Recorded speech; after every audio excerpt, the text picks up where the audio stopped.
सावित्री। सावित्री यानी सूरज की वो पहली किरण जो अज्ञान का अंधेरा मिटा देती है। सावित्री यानी सूरज की वो पहली किरण जो आपको कहती है उठो जागो, अगर सपने पूरे करने हैं तो नींद से जागना होगा।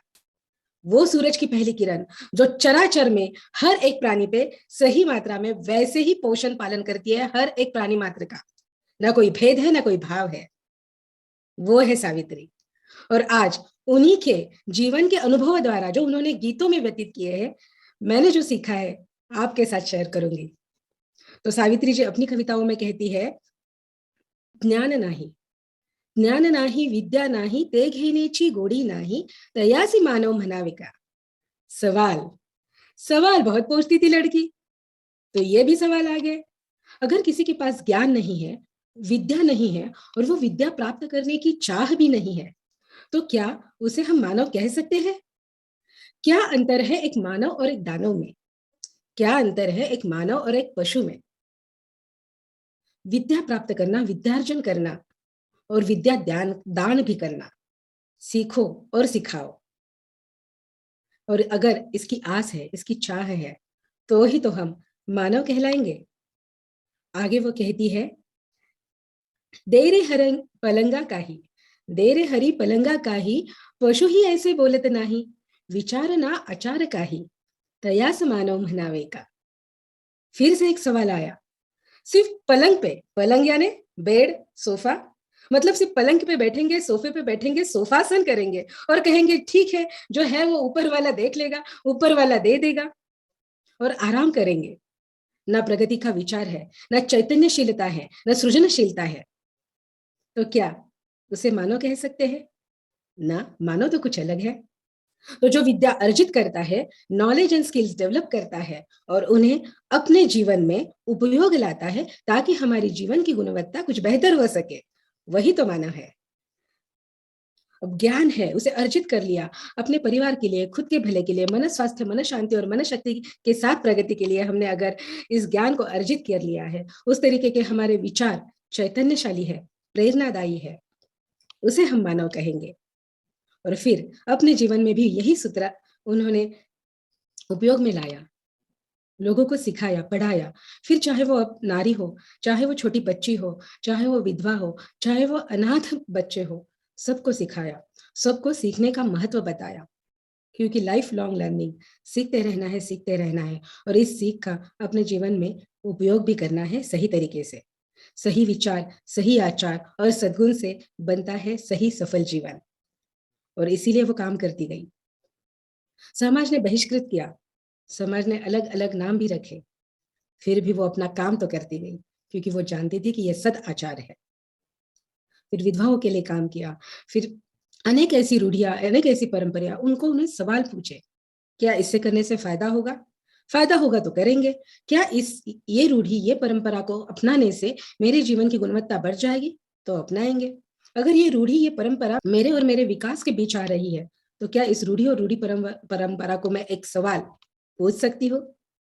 उस समय में ये सवाल पूछने का साहस उन्होंने किया, सवाल पूछा, जवाब भी ढूंढे और उस पर कार्य भी किया। और इसीलिए उन दिनों भी अगर धर्म और जाति, इन पे जो भेद होते थे, उन्हें मिटाने के लिए कोशिश की, और पानी जो सबकी मूलभूत गरज है, उसके लिए, पानी के लिए, अस्पृश्य के लिए अपने दरवाजे भी खोल दिए।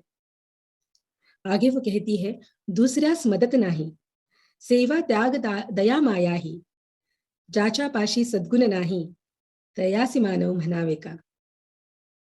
हमने सीख लिया, ज्ञान अर्जित कर लिया, परिवार को सुखी किया, प्रपंच अच्छा किया, उद्योग भी किया, फिर क्या बस इतना ही। ये तो पशु भी कर लेते हैं, खुद के अन्न का, सुरक्षितता का और निवारे का इंतजाम तो पशु भी करते हैं। हम तो मानव है, अगर मानव है तो क्या हम इस समाज के प्रति कुछ कर रहे हैं। बड़ों की सेवा, बड़ों का आदर कर रहे हैं, बड़े सपने देख रहे हैं, तो बड़े सपने देखते समय क्या उन्हें जो रिक्वायरमेंट है, त्याग की जरूरत है, छोटी छोटी चीजों का क्या त्याग कर पा रहे हैं। इस समाज में जो ऐसे लोग हैं जिन्हें मदद की जरूरत है, क्या उनके प्रति हमारे मन में थोड़ी सी दया, थोड़ी सी माया यानी प्रेम है, और क्या हम उनके लिए कुछ कर रहे हैं। ऐसे सद्गुणों से क्या हम युक्त हैं। हमारे जीवन को इस तरीके से हम बेहतर बना रहे हैं? तो एक ही है, अगर हम मानव हैं तो हम विद्या अर्जित कर रहे हैं, विद्या ज्ञान कर रहे हैं, उद्योग कर रहे हैं और हमारे नित्य नियत कर्म कर रहे हैं। उद्योग प्रपंच ध्यान धान संच करील यत्ने, विद्ये विना गेले सारे वाया पशु। स्वस्थ नका बसु विद्या घेने।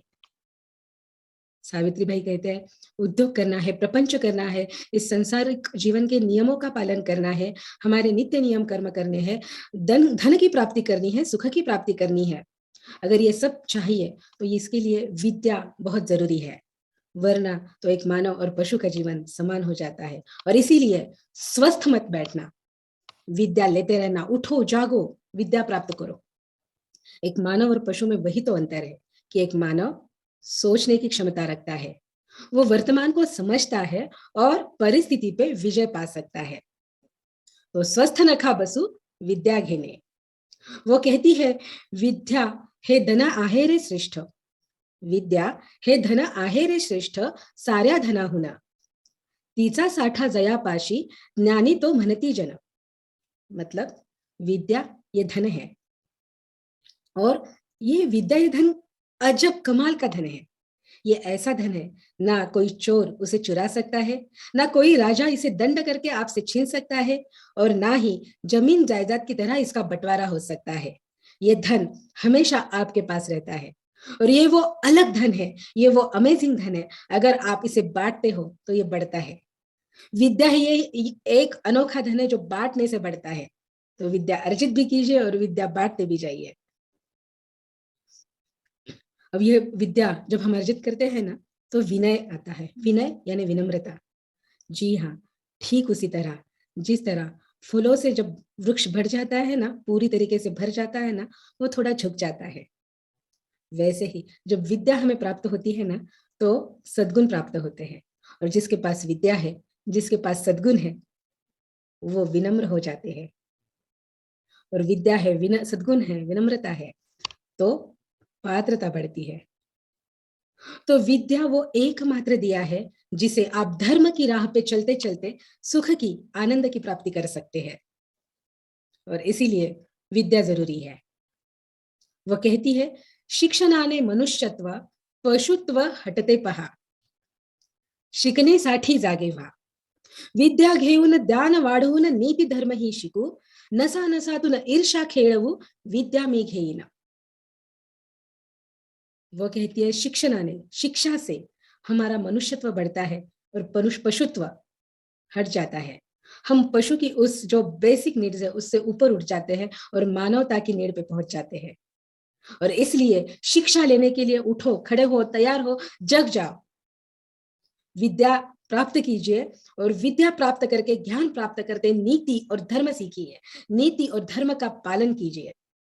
और आज नस नस में, रगों रगों में हमारा जो खून खोल रहा है, दौड़ रहा है, उस नस नस में विद्या होनी चाहिए। और फिर वो एक सपना देखती है, एक खूबसूरत सा सपना, माझी जन्मभूमि, मतलब मेरी जन्मभूमि। कैसी होनी चाहिए मेरी जन्मभूमि? तो 12 बलुती 12 अलुती कितीक जाती जमाती, 12 बलुती 12 अलुती कितीक जाती जमाती, शिवारातुनी सुखे नांदती।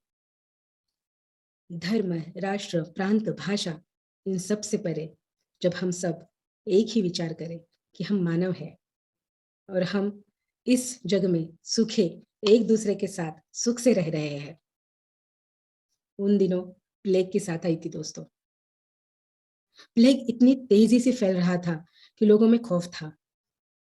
कोई भी अगर उन्हें समझ में आता कि प्लेग है इस व्यक्ति को, तो इस व्यक्ति के पास कोई भी जाना नहीं चाहता था। और हालात भी कुछ ऐसे ही थे।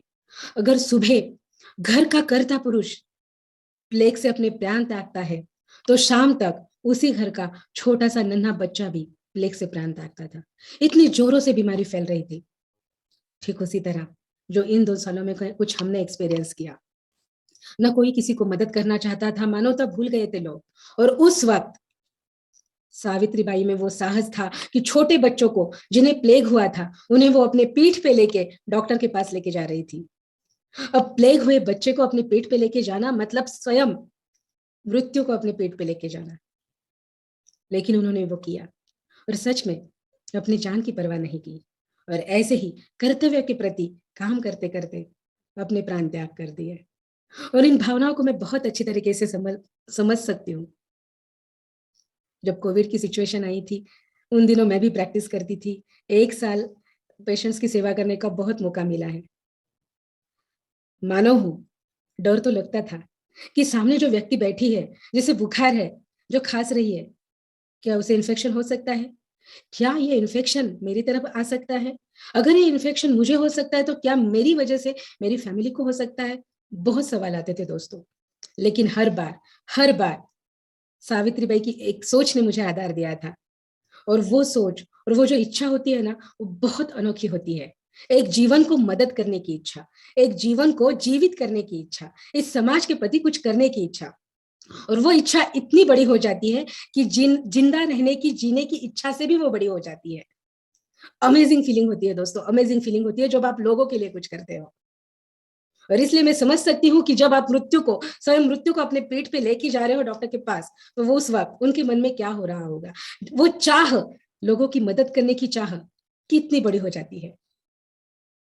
और इसीलिए मैं उन्हें शतशः नमन करती हूँ।